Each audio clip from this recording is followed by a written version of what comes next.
Jumpa kembali dalam program Bible Everyday. Hari ini saya mengajak Anda untuk belajar di Daniel pasal yang ke-9. Saya bacakan buat Anda di ayat yang pertama dulu, supaya kita bisa tahu latar belakang daripada ceritanya.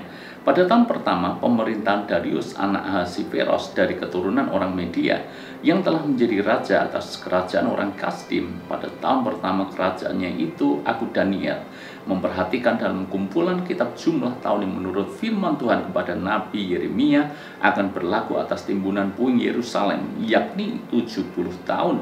Lalu aku mengarahkan mukaku kepada Tuhan Allah untuk berdoa dan bermohon sambil berpuasa dan mengenakan kain kapung serta abu. Maka aku akan memohon kepada Tuhan Allahku dan mengaku dosaku. Demikian Tuhan Allahku yang maha besar dan dahsyat, yang memegang perjanjian dan kasih setia terhadap mereka yang mengasihi Engkau serta berpegang pada perintahmu, dan seterusnya. Mari kita lihat sama-sama.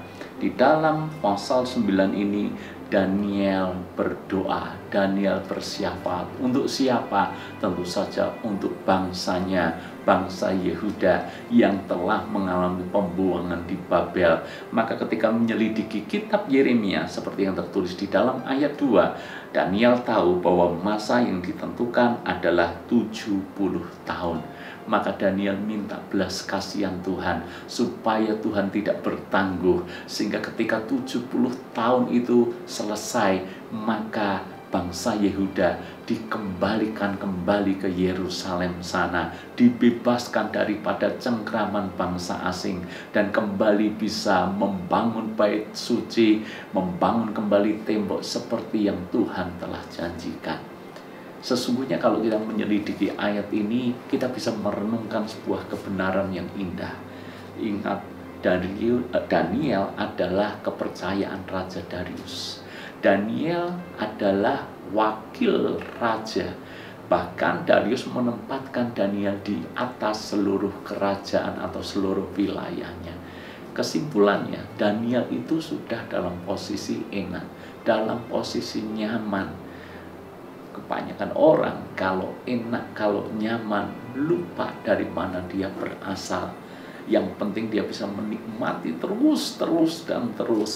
Tapi Daniel tidak. Sekalipun dia nyaman, bekerja di istana, punya kekuasaan, dihormati, dikagumi, apapun yang dia inginkan, dia pasti dapatkan. Tapi Daniel mengambil waktu untuk berpuasa dan untuk berdoa.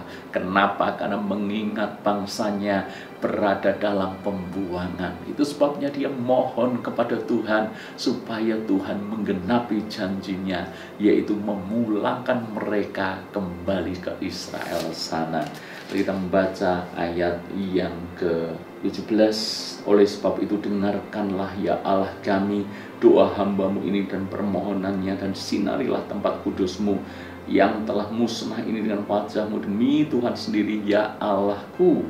Arahkanlah telingamu dan dengarlah, bukalah matamu dan lihatlah binasaan kami dan kota yang disebut dengan namamu, sebab kami menyampaikan doa permohonan kami ke hadapanmu bukan berdasarkan jasa-jasa kami, tetapi berdasarkan kasih sayangmu yang berlimpah-limpah. Ya Tuhan dengarlah, ya Tuhan ampunilah, ya Tuhan perhatikanlah, dan bertindaklah dengan tidak bertangguh, oleh karena Engkau sendiri Allahku, sebab kotamu dan umatmu disebut dengan namamu.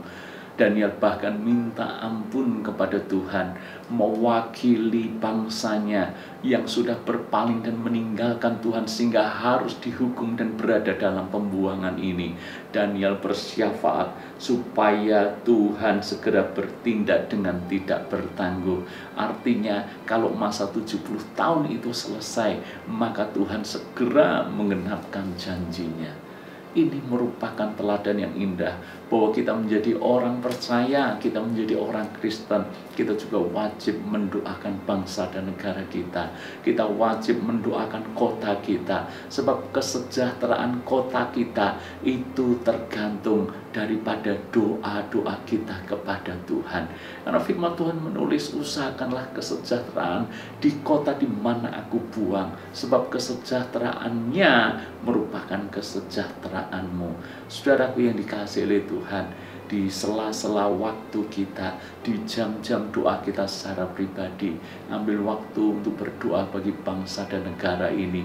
Doakan pemimpin-pemimpin kita, doakan presiden, menjadi pemimpin yang takut akan Tuhan, bahkan beserta menteri dan seluruh kabinet yang ada, pemerintahan dan semua jajaran dari yang di pusat sampai yang ke daerah.